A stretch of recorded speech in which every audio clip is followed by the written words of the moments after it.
Welcome to Defense Theory. So, ladies and gentlemen, today we'll talk about India and China and their weapons, army, air force, and navy strength and power. So, let's take them one by one. जो हम सबसे पहले बात करने वाले हैं वो हम करेंगे आर्मी के बारे में.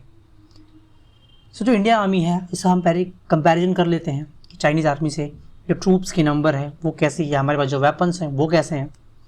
तो देखते हैं आगे. इंडियन आर्मी के पास जो स्टैंडिंग आर्मी है, जो एक्टिव आर्मी है वो है 14,44,000 और वहीं चाइनीज़ जो आर्मी है उसके पास जो स्ट्रेंथ है, एक्टिव स्ट्रेंथ है वो है 21,83,000. कहीं ना कहीं यहाँ पे हमें दिख रहा है कि जो स्टैंडिंग यानी एक्टिव आर्मी है वो चाइनीज़ आर्मी की ज़्यादा है. लेकिन अगर हम वही बात करें रिजर्व आर्म फोर्सेस की, रिजर्व आर्मी की, तो इंडिया के पास वो है 21 लाख, जबकि चाइना के पास सिर्फ 5,10,000 है. अगर टोटल कंपैरिजन की बात करें, टोटल स्ट्रेंथ की बात करें हम आर्मी की, तो कहीं इंडियन आर्मी चाइनीज़ आर्मी से बहुत ज़्यादा है, क्योंकि टोटल स्ट्रेंथ जो इंडियन आर्मी की है वो है 35,44,000 और वहीं जो चाइनीज़ आर्मी की स्ट्रेंथ है टोटल वो है 26,93,000. यहाँ पे हमें साफ साफ दिख रहा है कि जो स्ट्रेंथ है इंडियन आर्मी की वो कहीं ना कहीं चाइनीज़ आर्मी से बहुत ज़्यादा है. और वहीं जो हमारे ट्रूप्स हैं, जो हमारे सोल्जर्स हैं, वो हाई एल्टीट्यूड में भी लड़ाई करने के लिए, एक्टिविटीज़ को करने के लिए बहुत ही अच्छे तरीके से वेल ट्रेंड हैं और उन्हें उस पर्टिकुलर एक्टिविटीज़ में, कई सारी वॉर्स में या कई सारी बैटल्स में या कई सारी एनकाउंटर्स में उनको वहाँ पे अपना कंडक्ट करने में, एक तरीके से मिशन कंडक्ट करने में या उसको एक्टिवली सक्सेसफुल बनाने में ये हमारे जो ट्रूप्स है, जो हमारी इंडियन आर्मी है वो काफ़ी सक्सेसफुल रही है. तो उसको कहीं ना कहीं जो एक्सपीरियंस है उस पर्टिकुलर टेरेन में वर्क करने का वो ज़्यादा है. तो यहाँ पे हम देख सकते हैं कि डायरेक्टली इंडियन आर्मी जो है कहीं ना कहीं वो चाइनीज़ आर्मी से बहुत ही ज़्यादा पावरफुल है. आगे बात करते हैं टैंक्स की.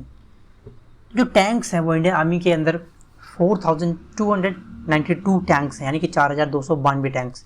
वहीं पे जो चाइनीज़ आर्मी है उसके पास सिर्फ 4,500 टैंक्स हैं. अगर हम बात करते हैं इंडियन आर्मी में टैंक कौन कौन से हैं, तो जैसे आप लोगों को पता ही होगा, कुछ मैं बता देता हूँ. जैसे अर्जुन, T-90 भीष्म, T-72 अजय, ये सारे टैंक्स जो हैं इंडियन आर्मी के टैंक्स हैं. और वहीं चाइना के पास टाइप 59, 96, ये सारे टाइप्स के टैंक्स हैं, 99A. तो यहाँ पे भी हम देख रहे हैं कि जो इंडियन आर्मी है वो, जो इंडियन आर्मी के टैंक्स हैं वो कहीं ना कहीं नंबर में ज़्यादा है. और फिर बात करते हैं कि चाइना के पास कोई वॉर का अनुभव नहीं है, लेकिन इंडियन आर्मी के पास अनुभव बहुत ज़्यादा है, क्योंकि हमने बहुत सारी वॉर्स फेस की हैं. अब आगे बात करते हैं आर्मर्ड व्हीकल की. ये आर्मर्ड व्हीकल्स स्पेशली कैरी करने के लिए, लोगों को चीज़ों को इधर से उधर करने में काम आती हैं. वो जो है चाइना के पास 33,000 है, यानी कि इंडियन आर्मी से कहीं ज़्यादा. और इंडियन आर्मी के पास सिर्फ है 8,686. लेकिन फिर मैं आपको बता दूं कि जो इंडियन आर्मी के पास जो आर्मर्ड व्हीकल्स हैं वो एक्सपीरियंस्ड, यानी उन्होंने मल्टीपल टेरेन में काम किया हुआ है. चलिए आगे बढ़ते हैं. आगे बढ़ के बात करते हैं हम सेल्फ प्रोपेल्ड आर्टिलरी के बारे में. और सेल्फ प्रोपेल्ड आर्टिलरी तो इंडियन आर्मी के पास सिर्फ 235 है और वहीं चाइनीज़ आर्मी के पास 3,800. लेकिन इसका एडवांटेज फिर भी इंडियन आर्मी को ही है, क्योंकि चाइनीज़ आर्मी को अपने इन सेल्फ प्रोपेल्ड आर्टिलरीज़ को वहाँ से ले आकर उतने ऊपर हाई एल्टीट्यूड पर ले जाने में काफ़ी प्रॉब्लम होगी, क्योंकि जो माउंट एवरेस्ट है वो काफ़ी उस साइड से काफ़ी स्टीप है. और वहीं इंडियन आर्मी के लिए ये वहाँ उनका एक तरीके से घर सा बन चुका है. ये अब मूवमेंट उधर होती रहती है, तो यहाँ पे भी जो बेनिफिट है वो इंडियन आर्मी को बहुत अच्छा है. फिर आगे हम बात करते हैं टोड आर्टिलरीज़ की. टोड आर्टिलरीज़ यानी कि जिनको कहीं पे खींच के ले जा सकते हैं. तो ये इंडियन आर्मी के पास है 4,060 और वहीं चाइनीज़ आर्मी के पास सिर्फ है 3,600. अब हमारे पास एक ऐसी हैं जैसे हॉविट्ज़र है, धनुष है और बहुत सारी ऐसी हैं आर्टिलरीज, जो बोफोर्स भी हमने इसमें किया. तो ये सारी क्या है कि काफ़ी एक्टिव है, यानी कि इनका जो प्रिंसिपल्स है काम करने का वो अलग है. वहीं चाइनीज़ आर्मी के पास जो है उनका ये प्रॉपर प्रिंसिपल नहीं है. तो कहीं ना कहीं यहाँ पर भी इंडियन आर्मी जो है वो बहुत आगे है. फिर आगे बात करते हैं हम रॉकेट प्रोजेक्टर्स यानी कि रॉकेट लॉन्चर्स की. तो जो हमारे पास रॉकेट लॉन्चर्स हैं वो 266 हैं और वहीं जो चाइनीज़ है वो 2,650, यानी कहीं ना कहीं इंडियन आर्मी से 10 गुना ज़्यादा. बात करते हैं हमारे पास कौन सा लॉन्चर है, तो पिनाका, जो कि काफ़ी लोगों को पता है और वेल नोन है, और ऐसे ही और भी हैं. तो ये हो गए हमारे रॉकेट लॉन्चर्स. तो चलिए आइए बात करते हैं इंडियन एयरफोर्स के बारे में. इंडियन एयरफोर्स में जो टोटल हमारे एयरक्राफ्ट्स हैं वो हैं 2,141 और वहीं चाइनीज़ आर्मी के पास चाइनीज़ एयरफोर्स के पास जो है वो है 3,444. तो ये तो हो गया एयरफोर्स का एयरक्राफ्ट की बात करते हैं। आगे बढ़ते हैं तो हम जान लेते हैं इसमें फाइटर जेट्स कैसे हैं, कितने हैं। तो इंडियन आर्मी के पास जो फाइटर जेट्स हैं वो हैं 538 और वहीं चाइनीज़ आर्मी के पास हैं 1232। अब यहाँ पे हमें दिख रहा है कि चाइनीज़ एयरफोर्स के पास जो फाइटर जेट्स हैं वो ज़्यादा हैं। लेकिन मैं बता दूँ कि जो हमारे जेट्स हैं वो कहीं ना कहीं चाइनीज़ फाइटर जेट्स की स्ट्रेंथ में काफ़ी अच्छे हैं। आगे बढ़ते हैं तो अटैक एयरक्राफ्ट में इंडिया के पास हैं वो हैं 172 और वहीं चाइनीज़ एयरफोर्स के पास जो हैं वो हैं 371 अटैक एयरक्राफ्ट। आगे बढ़ते हैं और बात करते हैं ट्रांसपोर्ट एयरक्राफ्ट की। तो ट्रांसपोर्ट एयरक्राफ्ट में 250 एयरक्राफ्ट हैं इंडिया के पास और वहीं जो चाइनीज़ हैं वो हैं 224। अच्छा, हमारे जो एयरक्राफ्ट हैं, जो ट्रांसपोर्ट एयरक्राफ्ट हैं, वो इनका काम होता है कि चाहे वो ट्रूप्स को ले जाना और ले आना हो या फिर कोई सामान ले आना उनके काम जाते हैं।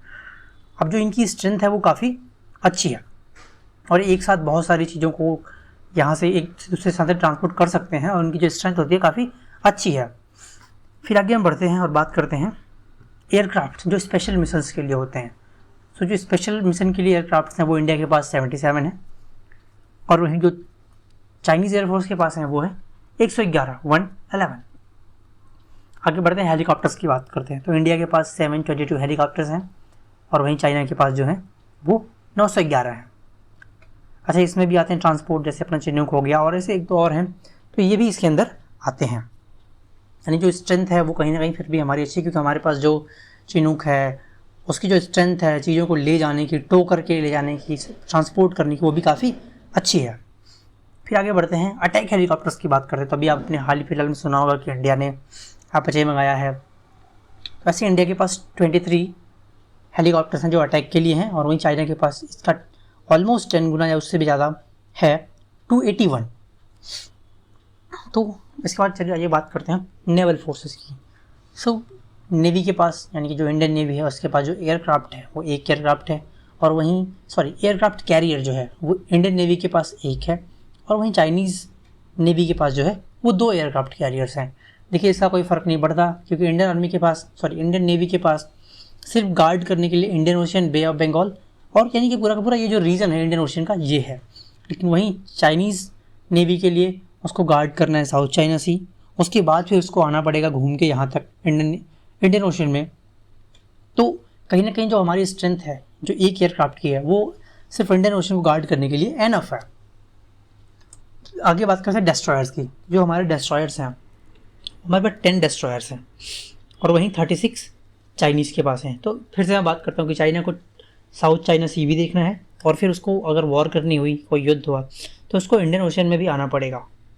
तो उसके जो डेस्ट्रॉयर्स हैं वो भी बच जाएंगे क्योंकि साउथ चाइना सी को भी से हैंडल करना है। आगे बात करते हैं जो फ्रिगेट्स है, ये एक तरीके से होती हैं कि जो जहाज़ होते हैं टूट गए होते हैं या डूब रहे होते हैं उनमें से लोगों को वापस ले आना, बचा के ले आना, या फिर ये लॉन्च पैड तरीके काम करती हैं। तो वो जो है इंडियन नेवी के पास 13 हैं और चाइनीज़ के पास 52 हैं। तो यहाँ पे चाइनीज़ स्ट्रेंथ कहीं ज़्यादा दिख रही है हमें। आगे बात करते हैं सबमरीन्स की। सबमरीन्स के मामले में भी इंडिया के पास जो सिर्फ 16 सबमरीन्स हैं, वहीं चाइनीज़ नेवी के पास 74 सबमरीन्स हैं। अच्छा, हमारे सबमरीन की कुछ खासियत है कि ये जो है पानी के अंदर काफ़ी नीचे ऐसे होती हैं, स्टील तरीके से हैं ये, कि इनको आइडेंटिफाई करना बहुत ही मुश्किल हो जाता है। हम बात करते हैं कि जो हमारे पास जो न्यूक्लियर वॉरहेड्स हैं, चाहिए न्यूक्लियर वेपन्स की बात कर लेते हैं। तो इंडिया के पास जो है जैसे सिपरी के अनुसार, जो सिपरी होती है जो जिसके पास प्रॉपर डेटा होता है इन चीज़ों का, उसके अनुसार जो इंडिया के पास है वो 150 न्यूक्लियर वेपन्स यानी कि न्यूक्लियर वॉरहेड्स हैं। वहीं जो चाइना है उसके पास 350 है। तो यहाँ पे हमें दिख रहा है कि चाइना जो है न्यूक्लियर वेपन्स के मामले में काफ़ी आगे है इंडिया से। खैर, और चाइना के पास जो है कि उसका मिसाइल डिफेंस सिस्टम भी काफ़ी अच्छा है। तो कहीं ना कहीं लगता है कि हमें चाइनीज़ जो पावर है वो स्ट्रेंथ में ज़्यादा है, लेकिन एक्सपीरियंस के नाम पे उनके पास कुछ भी नहीं है। तो ऐसे में अगर सपोज करिए कि वॉर हो जाती है इंडिया और चाइना के बीच में, इन फ्यूचर कभी होती है, तो हम ये कह सकते हैं कि हाँ, इंडियन आर्मी कहीं ना कहीं पूरी की पूरी बराबरी की टक्कर देने में आगे रहेगी आगे इसमें। और अगर हम बात करें कि जो इंडिया की जो मिसाइल्स हैं वो ऐसी हैं कि उनको ट्रैक करना बड़ा मुश्किल है और उनका जो पाथ है, जैसे हमने नेवी की बात की, डेस्ट्रॉयर्स की बात की, वहाँ से अगर हमारी कोई मिसाइल निकलती है किसी को डिस्ट्रॉय करने के लिए एनिमी को, तो उसकी जो पाथ है वो एक तरीके से बिल्कुल स्ट्रेट लाइन में ना होके वो जिग-जैग है। तो अगर कोई उसको ट्रैक करना भी चाहे और ट्रैक करके डिस्ट्रॉय भी करना चाहे तो वो पॉसिबल नहीं होगा, क्योंकि जब जिग-जैग पाथ है तो जो ट्रैकर होगा वो उसकी लोकेशन बार बार बदलता हुआ दिखाएगा। तो ऐसी स्ट्रेंथ है हमारे पास, ऐसी हमारी इंडियन नेवी के पास स्ट्रेंथ है और ऐसी हमारी मिसाइल्स हैं, ऐसे हमारे लॉन्चर्स हैं। तो कहीं ना कहीं हम जो हैं चाइनीज़ आर्मी से बहुत ज़्यादा आगे हैं। तो ये खैर ऐसी, मैं आपको फिर से क्लियर कर दूँ कि ऐसी कोई वॉर लाइक कंडीशन नहीं क्रिएट होने वाली है, यानी कि दोनों कंट्री चाहती हैं कि वो शांतिपूर्ण यानी पीसफुली रहें। फिर भी ये सारा जो कंपैरिजन था वो एक तरीके से आपको बताने के लिए था कि हाँ, हमारी जो स्ट्रेंथ है वो चाइना से कम नहीं है। और हाँ, ये भी है कि कहीं ना कहीं चाइनीज़ जो फोर्सेज हैं वो उनके पास थोड़ी बहुत जो स्ट्रेंथ है किसी पर्टिकुलर चीज़ में वो थोड़ी सी ज़्यादा है। लेकिन फिर से मैं बता दूँ आपको कि एक्सपीरियंस के मामले में चाइनीज़ फोर्सेज जो हैं वो कहीं ना कहीं इंडियन आर्म फोर्सेज से बहुत पीछे हैं, क्योंकि हमारे जो मिशंस हैं वो हमेशा कहीं ना कहीं पे कंडक्ट होते ही रहते हैं। So for all those who are preparing for defense services SSB interview, they can purchase our book Version of SSB, especially designed for SSB interview with the experiences of defense area itself. And before leaving the channel, please subscribe, comment and share this video with your friends. Thank you and Jai Hind.